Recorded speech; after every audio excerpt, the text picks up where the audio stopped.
بخاری حدیث نمبر 1۔ حضور اکرم صلی اللہ علیہ وآلہ وسلم کا ارشاد ہے، تمام اعمال کا دار و مدار نیت پر ہے، اور ہر عمل کا نتیجہ ہر انسان کو اس کی نیت کے مطابق ہی ملے گا۔ پس جس کی ہجرت دولت دنیا حاصل کرنے کے لیے ہو یا کسی عورت سے شادی کی غرض سے ہو، پس اس کی ہجرت انہی چیزوں کے لیے ہوگی جن کے حاصل کرنے کی نیت سے اس نے ہجرت کی۔ صحیح بخاری حدیث نمبر 2۔ حضور اکرم صلی اللہ علیہ وآلہ وسلم نے فرمایا کہ وحی نازل ہوتے وقت کبھی مجھ کو گھنٹی کی سی آواز محسوس ہوتی ہے، اور وحی کی یہ کیفیت مجھ پر بہت شاخ گزرتی ہے۔ جب یہ کیفیت ختم ہوتی ہے تو میرے دل و دماغ پر اس فرشتے کے ذریعے نازل شدہ وحی محفوظ ہو جاتی ہے، اور کسی وقت ایسا ہوتا ہے کہ فرشتہ بشکل انسان میرے پاس آتا ہے اور مجھ سے کلام کرتا ہے، پس میں اس کا کہا ہوا یاد رکھ لیتا ہوں۔ صحیح بخاری حدیث نمبر 3۔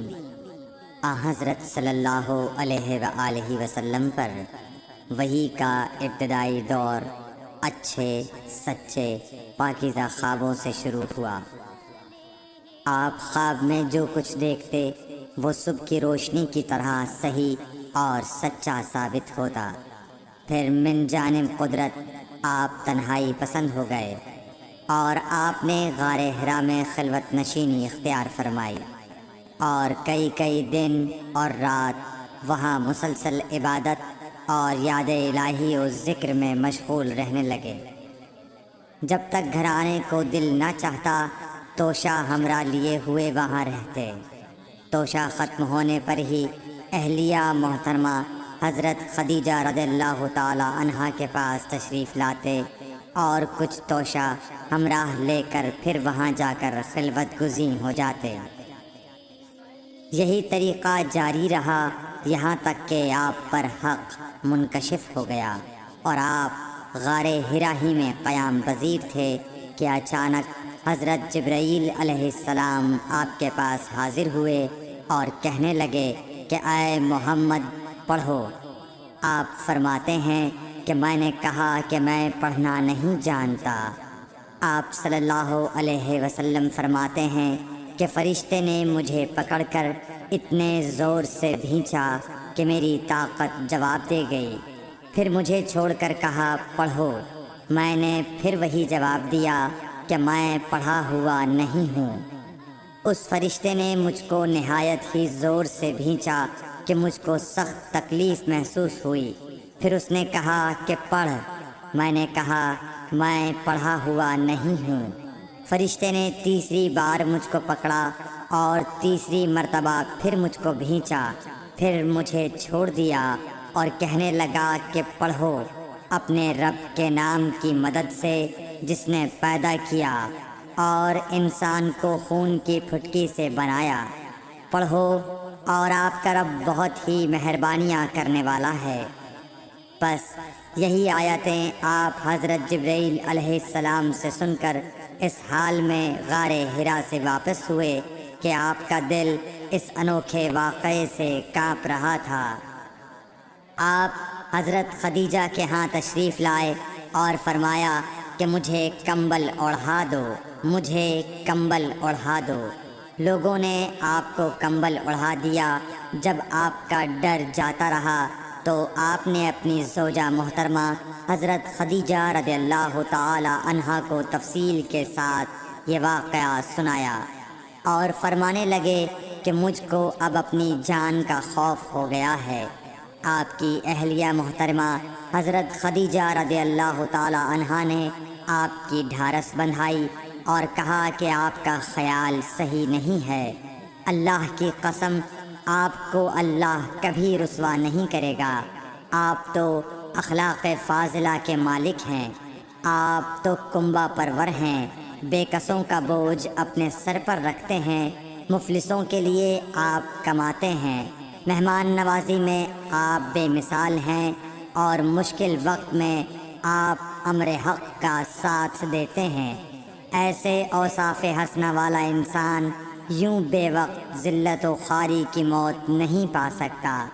پھر مزید تسلی کے لیے حضرت خدیجہ رضی اللہ تعالی عنہا آپ کو ورقہ بن نوفل کے پاس لے گئیں، جو ان کے چچا زاد بھائی تھے اور زمانہ جاہلیت میں نصرانی مذہب اختیار کر چکے تھے اور عبرانی زبان کے کاتب تھے۔ چنانچہ انجیل کو بھی حسب منشائے خداوندی عبرانی زبان میں لکھا کرتے تھے۔ انجیل سریانی زبان میں نازل ہوئی تھی، پھر اس کا ترجمہ عبرانی زبان میں ہوا۔ ورقہ اسی کو لکھتے تھے۔ وہ بہت بوڑھے ہو گئے تھے، یہاں تک کہ ان کی بینائی بھی رخصت ہو چکی تھی۔ حضرت خدیجہ رضی اللہ تعالی عنہا نے ان کے سامنے آپ کے حالات بیان کیے اور کہا کہ اے چچا زاد بھائی، اپنے بھتیجے محمد صلی اللہ علیہ وسلم کی زبانی ذرا ان کی کیفیت سن لیجئے۔ وہ بولے کہ بھتیجے، آپ نے جو کچھ دیکھا ہے اس کی تفصیل سناؤ۔ چنانچہ آپ صلی اللہ علیہ وآلہ وسلم نے از اول تا آخر پورا واقعہ سنایا، جسے سن کر ورقہ بے اختیار ہو کر بول اٹھے کہ یہ تو وہی ناموس معزز رازدان فرشتہ ہے جسے اللہ نے حضرت موسیٰ علیہ السلام پر وحی دے کر بھیجا تھا۔ کاش میں آپ کے اس عہد نبوت کے شروع ہونے پر جواں عمر ہوتا، کاش میں اس وقت تک زندہ رہتا جب کہ آپ کی قوم آپ کو اس شہر سے نکال دے گی۔ رسول کریم صلی اللہ علیہ وآلہ وسلم نے یہ سن کر تعجب سے پوچھا کہ کیا وہ لوگ مجھ کو نکال دیں گے، حالانکہ میں تو ان میں صادق و امین و مقبول ہوں۔ ورقہ بولا، ہاں یہ سب کچھ سچ ہے، مگر جو شخص بھی آپ کی طرح امر حق لے کر آیا، لوگ اس کے دشمن ہی ہو گئے ہیں۔ اگر مجھے آپ کی نبوت کا وہ زمانہ مل جائے تو میں آپ کی پوری مدد کروں گا۔ مگر ورقہ کچھ دنوں کے بعد انتقال کر گئے، پھر کچھ عرصے تک وحی کی آمد موقوف رہی۔ صحیح بخاری حدیث نمبر 4۔ حضور اکرم صلی اللہ علیہ وآلہ وسلم نے وحی کے رک جانے کے زمانے کے حالات بیان فرماتے ہوئے کہا کہ ایک روز میں چلا جا رہا تھا کہ اچانک میں نے آسمان کی طرف ایک آواز سنی اور میں نے اپنا سر آسمان کی طرف اٹھایا۔ کیا دیکھتا ہوں کہ وہی فرشتہ جو میرے پاس غار حرا میں آیا تھا، وہ آسمان و زمین کے بیچ میں ایک کرسی پر بیٹھا ہوا ہے۔ میں اس سے ڈر گیا اور گھر آنے پر میں نے پھر کمبل اوڑھنے کی خواہش ظاہر کی۔ اس وقت اللہ پاک کی طرف سے یہ آیات نازل ہوئیں، اے لحاف اوڑھ کر لیٹنے والے، اٹھ کھڑا ہو اور لوگوں کو عذاب الہی سے ڈرا، اور اپنے رب کی بڑائی بیان کر، اور اپنے کپڑوں کو پاک صاف رکھ اور گندگی سے دور رہ۔ اس کے بعد وہی تیزی کے ساتھ پے در پے آنے لگی۔ صحیح بخاری حدیث نمبر 5۔ رسول اللہ صلی اللہ علیہ وآلہ وسلم نزول قرآن کے وقت بہت سختی محسوس فرمایا کرتے تھے، اور اس کی علامتوں میں سے ایک یہ تھی کہ یاد کرنے کے لیے آپ اپنے ہونٹوں کو ہلاتے تھے۔ ابن عباس رضی اللہ تعالیٰ عنہ نے کہا، میں اپنے ہونٹوں کو ہلاتا ہوں جس طرح آپ ہلاتے تھے۔ سعید کہتے ہیں، میں بھی اپنے ہونٹ ہلاتا ہوں جس طرح ابن عباس رضی اللہ تعالیٰ عنہ کو میں نے ہلاتے دیکھا۔ پھر انہوں نے اپنے ہونٹ ہلائے۔ ابن عباس رضی اللہ تعالیٰ عنہ نے کہا، پھر یہ آیت اتری کہ اے محمد، قرآن کو جلد جلد یاد کرنے کے لیے اپنی زبان نہ ہلاؤ، اس کا جمع کر دینا اور پڑھا دینا ہمارا ذمہ ہے۔ حضرت ابن عباس رضی اللہ تعالی عنہ کہتے ہیں، یعنی قرآن آپ صلی اللہ علیہ وآلہ وسلم کے دل میں جما دینا اور پڑھا دینا ہمارے ذمے ہے۔ پھر جب ہم پڑھ چکے تو اس پڑھے ہوئے کی اتباع کرو۔ ابن عباس رضی اللہ تعالی عنہ فرماتے ہیں، اس کا مطلب یہ ہے آپ اس کو خاموشی کے ساتھ سنتے رہو، اس کے بعد مطلب سمجھا دینا ہمارے ذمے ہے، پھر یقیناً یہ ہماری ذمہ داری ہے کہ آپ اس کو پڑھو، یعنی اس کو محفوظ کر سکو۔ چنانچہ اس کے بعد جب آپ کے پاس حضرت جبرائیل علیہ السلام وحی لے کر آتے تو آپ توجہ سے سنتے، جب وہ چلے جاتے تو رسول اللہ صلی اللہ علیہ وسلم اس وحی کو اس طرح پڑھتے جس طرح حضرت جبرائیل علیہ السلام نے اسے پڑھا تھا۔ صحیح بخاری حدیث نمبر 6۔ رسول اللہ صلی اللہ علیہ وآلہ وسلم سب لوگوں سے زیادہ جواد، سخی تھے، اور رمضان میں دوسرے اوقات کے مقابلے میں جب جبرائیل علیہ السلام آپ صلی اللہ علیہ وآلہ وسلم سے ملتے بہت ہی زیادہ جود و کرم فرماتے۔ جبرائیل علیہ السلام رمضان کی ہر رات میں آپ صلی اللہ علیہ وآلہ وسلم سے ملاقات کرتے اور آپ کے ساتھ قرآن کا دورہ کرتے۔ غرض حضرت صلی اللہ علیہ وآلہ وسلم لوگوں کو بھلائی پہنچانے میں بارش لانے والی ہوا سے بھی زیادہ جود و کرم فرمایا کرتے تھے۔ صحیح بخاری حدیث نمبر 7۔ ہرقل شاہ روم نے قریش کے قافلے میں ایک آدمی بلانے کو بھیجا، اور اس وقت یہ لوگ تجارت کے لیے ملک شام گئے ہوئے تھے، اور یہ وہ زمانہ تھا جب رسول اللہ صلی اللہ علیہ وسلم نے قریش اور ابو سفیان سے ایک وقتی عہد کیا ہوا تھا۔ جب ابو سفیان اور دوسرے لوگ ہرقل کے پاس ایلیا پہنچے جہاں ہرقل نے دربار طلب کیا تھا، اس کے گرد روم کے بڑے بڑے لوگ، علماء، وزراء و امراء بیٹھے ہوئے تھے۔ ہرقل نے ان کو اور اپنے ترجمان کو بلوایا، پھر ان سے پوچھا کہ تم میں سے کون شخص مدعی رسالت کا زیادہ قریبی عزیز ہے؟ ابو سفیان کہتے ہیں کہ میں بول اٹھا کہ میں اس کا سب سے زیادہ قریبی رشتہ دار ہوں۔ یہ سن کر ہرقل نے حکم دیا کہ اس ابو سفیان کو میرے قریب لا کر بٹھاؤ اور اس کے ساتھیوں کو اس کی پیٹھ کے پیچھے بٹھا دو۔ پھر اپنے ترجمان سے کہا کہ ان لوگوں سے کہہ دو کہ میں ابو سفیان سے اس شخص یعنی محمد صلی اللہ علیہ وسلم کے حالات پوچھتا ہوں، اگر یہ مجھ سے کسی بات میں جھوٹ بول دے تو تم اس کا جھوٹ ظاہر کر دینا۔ ابو سفیان کا قول ہے کہ خدا کی قسم اگر مجھے یہ غیرت نہ آتی کہ یہ لوگ مجھ کو جھٹلائیں گے تو میں آپ صلی اللہ علیہ وسلم کی نسبت ضرور غلط گوئی سے کام لیتا۔ خیر، پہلی بات جو ہرقل نے مجھ سے پوچھی وہ یہ کہ اس شخص کا خاندان تم لوگوں میں کیسا ہے؟ میں نے کہا وہ تو بڑے اونچے عالی نسب والے ہیں۔ کہنے لگا اس سے پہلے بھی کسی نے تم لوگوں میں ایسی بات کہی تھی؟ میں نے کہا نہیں۔ کہنے لگا اچھا اس کے بڑوں میں کوئی بادشاہ ہوا ہے؟ میں نے کہا نہیں۔ پھر اس نے کہا بڑے لوگوں نے اس کی پیروی اختیار کی ہے یا کمزوروں نے؟ میں نے کہا نہیں، کمزوروں نے۔ پھر کہنے لگا اس کے تابع دار روز بڑھتے جاتے ہیں یا کوئی ساتھی پھر بھی جاتا ہے؟ میں نے کہا نہیں۔ کہنے لگا کیا اپنے اس دعوی نبوت سے پہلے کبھی کسی بھی موقع پر اس نے جھوٹ بولا ہے؟ میں نے کہا نہیں، اور اب ہماری اس سے صلح کی ایک مقررہ مدت ٹھہری ہوئی ہے، معلوم نہیں وہ اس میں کیا کرنے والا ہے۔ ابو سفیان کہتے ہیں میں اس بات کے سوا اور کوئی جھوٹ اس گفتگو میں شامل نہ کر سکا۔ ہرقل نے کہا کیا تمہاری اس سے کبھی لڑائی بھی ہوئی ہے؟ ہم نے کہا کہ ہاں۔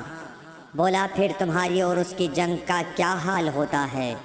میں نے کہا لڑائی ڈول کی طرح ہے، کبھی وہ ہم سے میدان جنگ جیت لیتے ہیں اور کبھی ہم ان سے جیت لیتے ہیں۔ ہرقل نے پوچھا وہ تمہیں کس بات کا حکم دیتا ہے؟ میں نے کہا وہ کہتا ہے کہ صرف ایک اللہ ہی کی عبادت کرو، اس کا کسی کو شریک نہ بناؤ، اور اپنے باپ دادا کی شرک کی باتیں چھوڑ دو، اور ہمیں نماز پڑھنے، سچ بولنے، پرہیزگاری اور صلہ رحمی کا حکم دیتا ہے۔ یہ سب سن کر پھر ہرقل نے اپنے ترجمان سے کہا کہ ابو سفیان سے کہہ دے کہ میں نے تم سے اس کا نسب پوچھا تو تم نے کہا کہ وہ ہم سے عالی نسب ہے، اور پیغمبر اپنی قوم میں عالی نسب ہی بھیجے جایا کرتے ہیں۔ میں نے تم سے پوچھا کہ دعویٰ نبوت کی یہ بات تمہارے اندر اس سے پہلے کسی اور نے بھی کہی تھی، تو تم نے جواب دیا کہ نہیں۔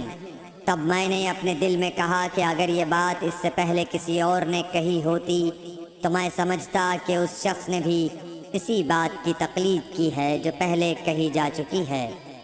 میں نے تم سے پوچھا کہ اس کے بڑوں میں کوئی بادشاہ بھی گزرا ہے، تو تم نے کہا کہ نہیں۔ تو میں نے دل میں کہا کہ ان کے بزرگوں میں سے کوئی بادشاہ ہوا ہوگا تو کہہ دوں گا کہ وہ شخص اس بہانے اپنے آباء و اجداد کی بادشاہت اور ان کا ملک دوبارہ حاصل کرنا چاہتا ہے۔ اور میں نے تم سے پوچھا کہ اس بات کے کہنے یعنی پیغمبری کا دعویٰ کرنے سے پہلے تم نے کبھی اس کو دروغ گوئی کا الزام لگایا ہے؟ تم نے کہا کہ نہیں۔ تو میں نے سمجھ لیا کہ جو شخص آدمیوں کے ساتھ دروغ گوئی سے بچے وہ اللہ کے بارے میں کیسے جھوٹی بات کہہ سکتا ہے۔ اور میں نے تم سے پوچھا کہ بڑے لوگ اس کے پیرو ہوتے ہیں یا کمزور آدمی؟ تم نے کہا کمزوروں نے اس کی اتباع کی ہے۔ تو دراصل یہی لوگ پیغمبروں کے متبعین ہوتے ہیں۔ اور میں نے تم سے پوچھا کہ اس کے ساتھی بڑھ رہے ہیں یا کم ہو رہے ہیں؟ تم نے کہا کہ وہ بڑھ رہے ہیں، اور ایمان کی کیفیت یہی ہوتی ہے حتیٰ کہ وہ کامل ہو جاتا ہے۔ اور میں نے تم سے پوچھا کہ آیا کوئی شخص اس کے دین سے ناخوش ہو کر مرتد بھی ہو جاتا ہے؟ تم نے کہا نہیں۔ تو ایمان کی خاصیت بھی یہی ہے، جن کے دلوں میں اس کی مسرت رچ بس جائے وہ اس سے لوٹا نہیں کرتے۔ اور میں نے تم سے پوچھا کہ آیا وہ کبھی عہد شکنی کرتے ہیں؟ تم نے کہا نہیں۔ پیغمبروں کا یہی حال ہوتا ہے، وہ عہد کی خلاف ورزی نہیں کرتے۔ اور میں نے تم سے کہا کہ وہ تم سے کس چیز کے لیے کہتے ہیں؟ تم نے کہا کہ وہ ہمیں حکم دیتے ہیں کہ اللہ کی عبادت کرو، اس کے ساتھ کسی کو شریک نہ ٹھہراؤ، اور تمہیں بتوں کی پرستش سے روکتے ہیں، سچ بولنے اور پرہیزگاری کا حکم دیتے ہیں۔ لہٰذا اگر یہ باتیں جو تم کہہ رہے ہو سچ ہیں تو عنقریب وہ اس جگہ کا مالک ہو جائے گا کہ جہاں میرے یہ دونوں پاؤں ہیں۔ مجھے معلوم تھا کہ وہ پیغمبر آنے والا ہے، مگر مجھے یہ معلوم نہیں تھا کہ وہ تمہارے اندر ہوگا۔ اگر میں جانتا کہ اس تک پہنچ سکوں گا تو اس سے ملنے کے لیے ہر تکلیف گوارا کرتا۔ اگر میں اس کے پاس ہوتا تو اس کے پاؤں دھوتا۔ ہرقل نے رسول اللہ صلی اللہ علیہ وسلم کا وہ خط منگایا جو آپ نے وحیہ کلبی رضی اللہ تعالیٰ عنہ کے ذریعے حاکم بصرہ کے پاس بھیجا تھا، اور اس نے وہ ہرقل کے پاس بھیج دیا تھا۔ پھر اس کو پڑھا تو اس میں لکھا تھا، اللہ کے نام کے ساتھ جو نہایت مہربان اور رحم والا ہے۔ اللہ کے بندے اور اس کے پیغمبر محمد صلی اللہ علیہ وسلم کی طرف سے یہ خط ہے شاہ روم کے لیے۔ اس شخص پر سلام ہو جو ہدایت کی پیروی کرے۔ اس کے بعد میں آپ کے سامنے دعوت اسلام پیش کرتا ہوں۔ اگر آپ اسلام لے آئیں گے تو دین و دنیا میں سلامتی نصیب ہوگی، اللہ آپ کو دوہرا ثواب دے گا، اور اگر آپ میری دعوت سے روگردانی کریں گے تو آپ کی رعایا کا گناہ بھی آپ ہی پر ہوگا۔ اور اے اہل کتاب، ایک ایسی بات پر آ جاؤ جو ہمارے اور تمہارے درمیان یکساں ہے، وہ یہ کہ ہم اللہ کے سوا کسی کی عبادت نہ کریں اور کسی کو اس کا شریک نہ ٹھہرائیں، اور نہ ہم میں سے کوئی کسی کو خدا کے سوا اپنا رب بنائے۔ پھر اگر وہ اہل کتاب اس کتاب سے منہ پھیر لیں تو مسلمانوں، تم ان سے کہہ دو کہ تم مانو یا نہ مانو، ہم ایک خدا کے اطاعت گزار ہیں۔ ابو سفیان کہتے ہیں جب ہرقل نے جو کچھ کہنا تھا کہہ دیا اور خط پڑھ کر فارغ ہوا تو اس کے ارد گرد بہت شور و غوغا ہوا، بہت سی آوازیں اٹھیں اور ہمیں باہر نکال دیا گیا۔ تب میں نے اپنے ساتھیوں سے کہا کہ ابو کبشہ کے بیٹے حضرت صلی اللہ علیہ وسلم کا معاملہ تو بہت بڑھ گیا، دیکھو تو اس سے بنی اصفر روم کا بادشاہ بھی ڈرتا ہے۔ مجھے اس وقت سے اس بات کا یقین ہو گیا کہ حضور صلی اللہ علیہ وسلم عنقریب غالب ہو کر رہیں گے، حتیٰ کہ اللہ نے مجھے مسلمان کر دیا۔ راوی کا بیان ہے کہ ابن ناطور ایلیا کا حاکم ہرقل کا مصاحب اور شام کے نصارہ کا لاٹ پادری بیان کرتا تھا کہ ہرقل جب ایلیا آیا ایک دن صبح کو پریشان اٹھا تو اس کے درباریوں نے دریافت کیا کہ آج ہم آپ کی حالت بدلی ہوئی پاتے ہیں، کیا وجہ ہے؟ ابن ناطور کا بیان ہے کہ ہرقل نجومی تھا، علم نجوم میں وہ پوری مہارت رکھتا تھا۔ اس نے اپنے ہم نشینوں کو بتایا کہ میں نے آج رات ستاروں پر نظر ڈالی تو دیکھا کہ ختنہ کرنے والوں کا بادشاہ ہمارے ملک پر غالب آ گیا ہے۔ بھلا اس زمانے میں کون لوگ ختنہ کرتے ہیں؟ انہوں نے کہا کہ یہود کے سوا کوئی ختنہ نہیں کرتا، سو ان کی وجہ سے پریشان نہ ہوں۔ سلطنت کے تمام شہروں میں یہ حکم لکھ بھیجیے کہ وہاں جتنے یہودی ہوں سب قتل کر دیے جائیں۔ وہ لوگ انہی باتوں میں مشغول تھے کہ ہرقل کے پاس ایک آدمی لایا گیا جسے شاہ غسان نے بھیجا تھا۔ اس نے رسول اللہ صلی اللہ علیہ وسلم کے حالات بیان کیے۔ جب ہرقل نے سارے حالات سن لیے تو کہا کہ جا کر دیکھو وہ ختنہ کیے ہوئے ہے یا نہیں۔ انہوں نے اسے دیکھا تو بتلایا کہ وہ ختنہ کیا ہوا ہے۔ ہرقل نے جب اس شخص سے عرب کے بارے میں پوچھا تو اس نے بتلایا کہ وہ ختنہ کرتے ہیں۔ تب ہرقل نے کہا کہ یہی محمد صلی اللہ علیہ وسلم اس امت کے بادشاہ ہیں جو پیدا ہو چکے ہیں۔ پھر اس نے اپنے ایک دوست کو رومیہ خط لکھا اور وہ بھی علم نجوم میں ہرقل کی طرح ماہر تھا۔ پھر وہاں سے ہرقل حمص چلا گیا۔ ابھی حمص سے نکلا نہیں تھا کہ اس کے دوست کا خط اس کے جواب میں آ گیا۔ اس کی رائے بھی حضور صلی اللہ علیہ وسلم کے ظہور کے بارے میں ہرقل کے موافق تھی کہ محمد صلی اللہ علیہ وسلم واقعی پیغمبر ہیں۔ اس کے بعد ہرقل نے روم کے بڑے آدمیوں کو اپنے حمص کے محل میں طلب کیا اور اس کے حکم سے محل کے دروازے بند کر لیے گئے۔ پھر وہ اپنے خاص محل سے باہر آیا اور کہا، اے روم والو، کیا ہدایت اور کامیابی میں کچھ حصہ تمہارے لیے بھی ہے؟ اگر تم اپنی سلطنت کی بقا چاہتے ہو تو پھر اس نبی صلی اللہ علیہ وسلم کی بیعت کر لو اور مسلمان ہو جاؤ۔ یہ سننا تھا کہ پھر لوگ وحشی گدھوں کی طرح دروازوں کی طرف دوڑے، مگر انہیں بند پایا۔ آخر جب ہرقل نے اس بات سے ان کی یہ نفرت دیکھی اور ان کے ایمان لانے سے مایوس ہو گیا تو کہنے لگا کہ ان لوگوں کو میرے پاس لاؤ۔